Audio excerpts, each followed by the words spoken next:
Welcome, fellow Lions fans. We are 1-0 in the post-Patricia era. We're only one game out of a possible playoff spot somehow. We really need to run the table to give ourselves a chance, though. So that means it would really help if DeAndre Swift and Kenny Golladay would return. Both of those cases are curious situations that are not necessarily straightforward injury issues, so we'll get into that. We'll also talk about how Khalil Mack, who despite posting no stats, likely hurt two of our guys during the Bears game, Tyrell Crosby and Kerryon Johnson. So let's start with DeAndre Swift. His initial concussion, reported on November 19th, likely happened the day before. There was no report that he hurt himself in practice, so it could have been something after practice. He's been listed with the LP yesterday, Wednesday, with an illness designation. Now, he missed 2 games after the concussion, which was expected because the Thanksgiving game was only a week after the initial concussion. Lions typically don't have the guy return until 2 weeks. So that was not unexpected. He had LPs the 2 days prior to the Thanksgiving game. He also had an LP last Wednesday and then passed the concussion protocol by Thursday, but then was out with this mysterious illness. Now, the Lions are saying that this has nothing to do with the concussion. So what could be going on here with this illness? Possibilities are it could be post-concussion symptoms still. I talked about this last episode. A player needs to report post-concussion symptoms. Otherwise, the neurologist, the doctors will not know anything about it, and they will pass him through the concussion protocol. Another possibility is some kind of cold, flu, COVID-related issue. Now, I've seen more players in the NFL listed with this generic illness this year than I've ever seen before, and it might be a COVID-related reason. Any player with cold flu symptoms likely is going to be held out, and smartly held out, for a short period of time, just to try to make sure that he doesn't have COVID and is not going to infect a huge percentage of the team and knock a bunch of guys out for the next game. Another possibility is some kind of non-related illness issue like a gastroenteritis or a stomach issue. There could be anything going on with that.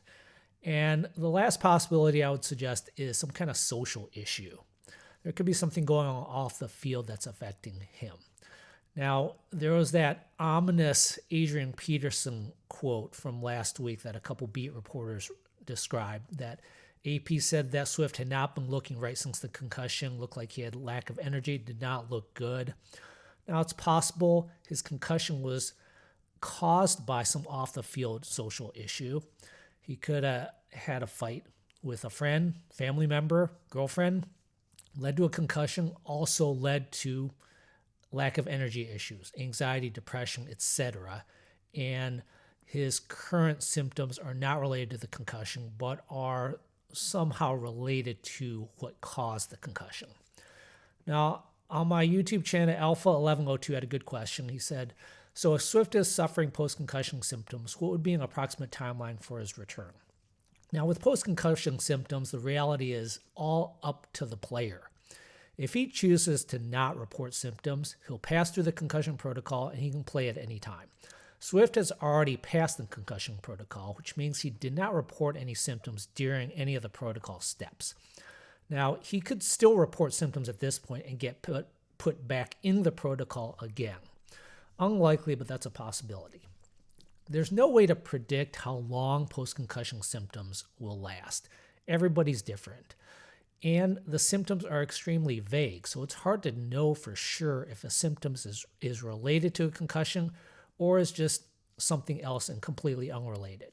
For example, with DeAndre Swift's lack of energy issue, is that post-concussion, or could that be just not sleeping well or some kind of social issue causing stress that's causing lack of energy? Hard to say. Is a headache a post-concussion symptom, or is it an unrelated tension headache, migraine headache, or even a sinusitis? Is mental fogginess post-concussion, or is it lack of sleep, stress, having to homeschool your kids, which is driving you nuts? Could be anything. So it's not necessarily obvious if a symptom is post-concussion or not. And there's no test that can be done to determine it. CT, MRI, blood work, not helpful. Physical exam by a doctor, also not helpful in differentiating things. So you got guys like Travis Swanson, who missed months due to post-concussion issues. Jahvid, who missed years. Now, most guys in the NFL are back and playing in 2 weeks. That's the trend with the Lions, at least the past few years. And you even have guys like Matthew Stafford, who I strongly suspect had a mild concussion earlier this year in the Vikings game. Check out episode 28 for analysis of that. He passed the initial test and did not self-report any concussion symptoms. So he did not miss any time.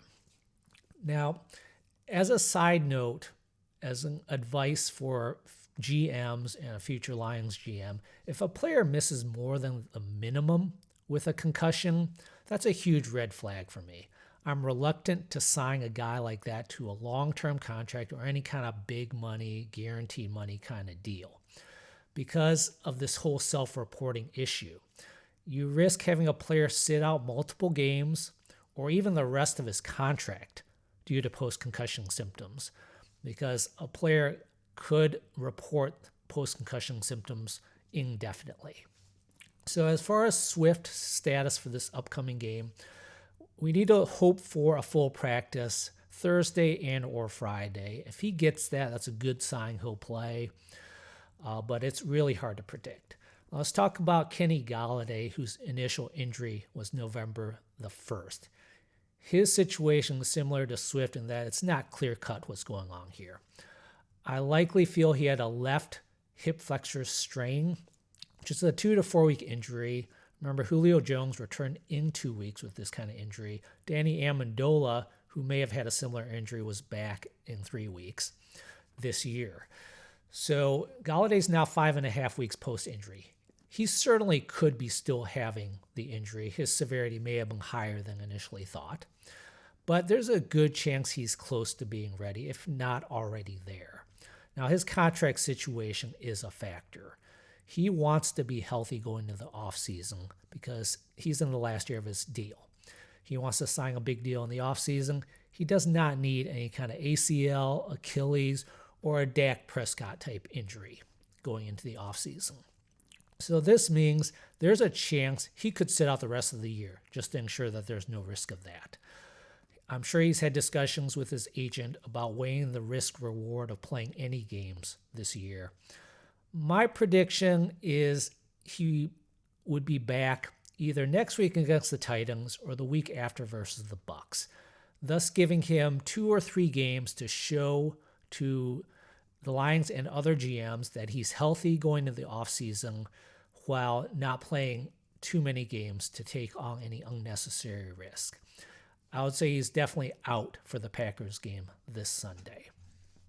Now, let's talk about guys who got injured during the game against the Bears. Let's first start with Tyrell Crosby. So let's go to the video here. All right, so Tyrell Crosby's our right tackle. He is right here. And this is the beast over here, Khalil Mack, number 52, who probably injured him, along with Kerryon Johnson later in the game. So let's run the video here. Here we are at full speed. So take a look at what happens. Crosby gets put in an awkward position. Nothing too serious looking. Now, here's a slow motion replay of it.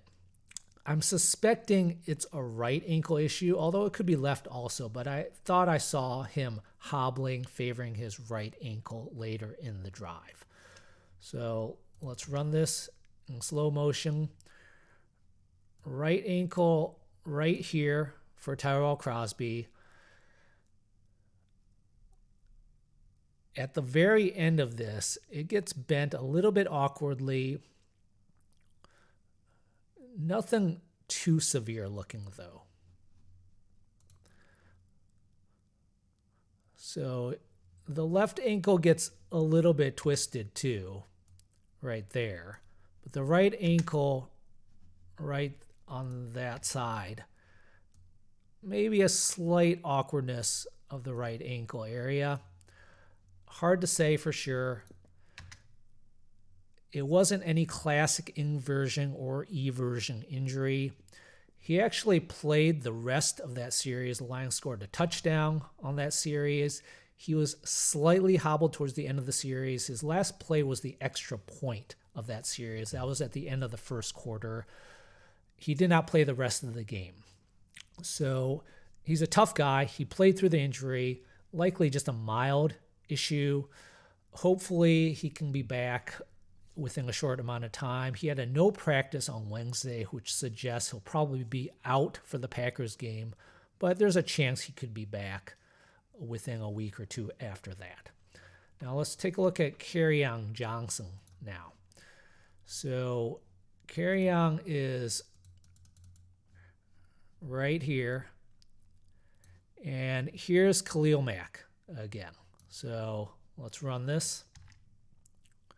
Here it is in full speed.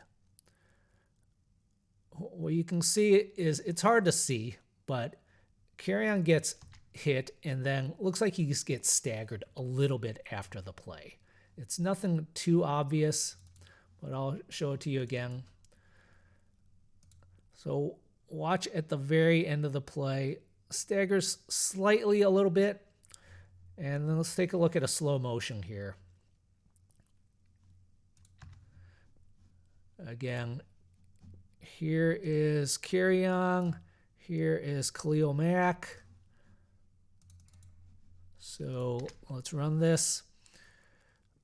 Look at Kerryon's right knee, see if you see anything. That's the knee that has a brace on it, which means he likely has some kind of chronic issue with that knee.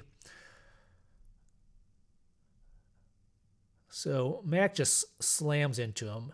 Now Mack is not intentionally trying to hurt anybody, of course. He's just a powerful dude and hard to deal with. So trying to block this guy is not an easy thing.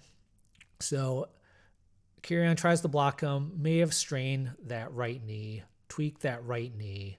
Looks like right there, you can see him just sort of a little bit staggered. And that's the last play he played for the rest of the game.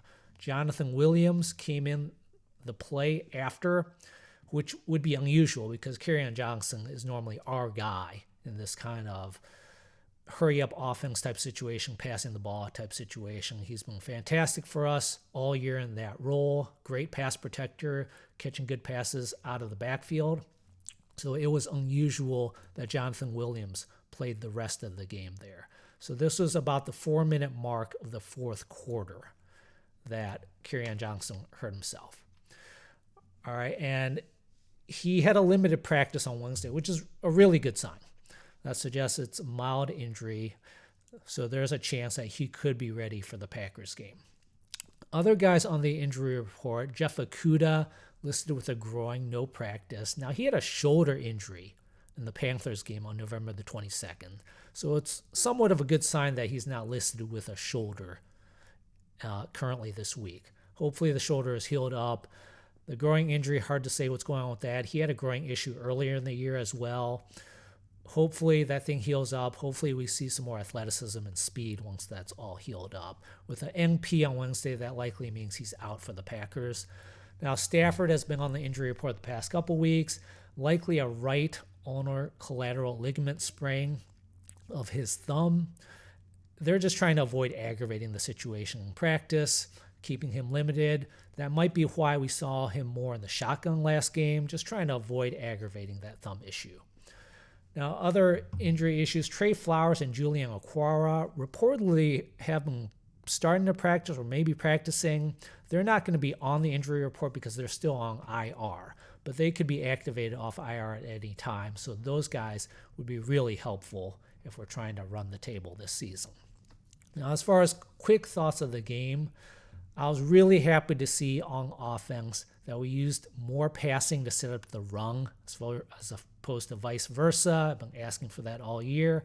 On defense, first half looked bad, looked like the rest of the year, but the second half I saw a lot of blitzes on any second and long or third and long. Very aggressive blitzing in the second half.